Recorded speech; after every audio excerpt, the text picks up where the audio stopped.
Hey guys, Freddy with CJ Off-Road. About over the past year, we've been getting a ton of emails and comments from people getting an EcoBoost F-150, wondering what the best or the first modifications they should do to their EcoBoost.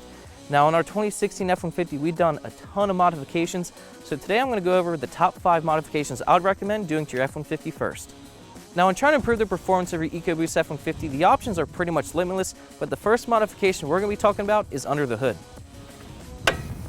Pretty much everyone wants to improve the performance of their EcoBoost, but even if you don't want to improve the performance and the efficiency of your truck, the very first thing you should do to your truck, if you do anything, is an oil separator. Now, these engines create a lot of blow-by through the PCV system, which puts a lot of oil into the engine, but since they're direct injection, the fuel injectors don't spray fuel on the intake valves to clean them off, and that creates carbon buildup, which is really bad for the engine. It can cause poor performance and potentially even engine damage later down the road.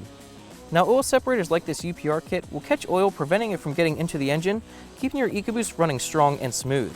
They're super easy to install, and this one took maybe 30 minutes to install, and after about 3,000 to 4,000 miles, both of these catch cans actually were completely filled up with oil, and I was extremely surprised.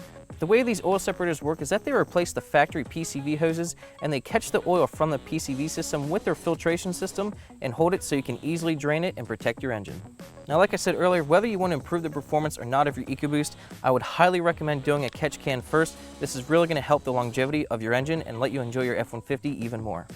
Now, the second modification I'd recommend doing, but actually the first performance upgrade, isn't under the hood, it's actually at the back of the truck. Once you get your oil separator installed, I would next recommend a Catback Exhaust. Now, ours actually has a little bit of mud on it because we went through some mud, but some people might recommend an intake first, but you actually have to get rid of all that air before you can add more, so I'd first recommend a nice Catback Exhaust. So you got your truck sounding good, and now we're on to our third modification, which takes us back to under the hood. Our truck's breathing good now because we have a Catback Exhaust, and now we're on to our next and probably most popular modification, and that's a nice cold air intake. A good cold air intake will replace the factory intake with better flowing tubing and air filters that'll help your truck breathe in more air for more power and efficiency. The filters that typically come with cold air intakes will be washable and reusable, so you don't ever need to replace them, and they'll utilize the factory air box or come with their own air inlet to suck in cold outside air. It's not really a performance benefit, but another cool feature of cold air intakes is it'll let you hear induction noise and the turbo spool up, which just sounds awesome. Cold air intakes are also usually super easy to install, and they'll give you a great bang for the buck performance upgrade. Our fourth modification isn't actually under the hood. For that, we're gonna have to go down behind the front bumper. You've got your EcoBoost running and breathing a whole lot better. Now you can take it even a step further by upgrading your front mount intercooler. The factory intercooler is okay, but with the added performance and airflow from your previous upgrades, it's become a bit of a bottleneck. An upgraded intercooler will provide better airflow and reduce intake temperatures even further for more dense air, so you can make even more power. Most aftermarket intercoolers will work with the factory charge pipes, but if you want to take it even a step further, you can also upgrade the hot and cold side charge pipes. The final piece of the puzzle is a programmer, so you can tune your ECU to make sure you can get the most out of your upgrades and make sure they work happy and together. There's a couple different options you can go with from basic to advanced, but we currently have our truck tuned with an SCT programmer, and it's making some serious power. We've also had our truck previously tuned with a Bully Dog programmer. This was super easy to install and use, and it really woke this truck up with a good chunk of power.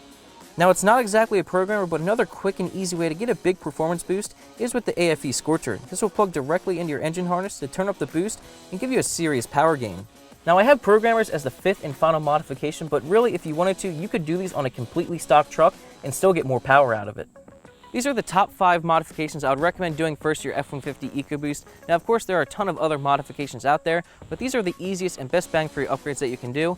I hope this video helps you out with modifying your EcoBoost F-150, and all the parts we talked about today can be found at cjponyparts.com.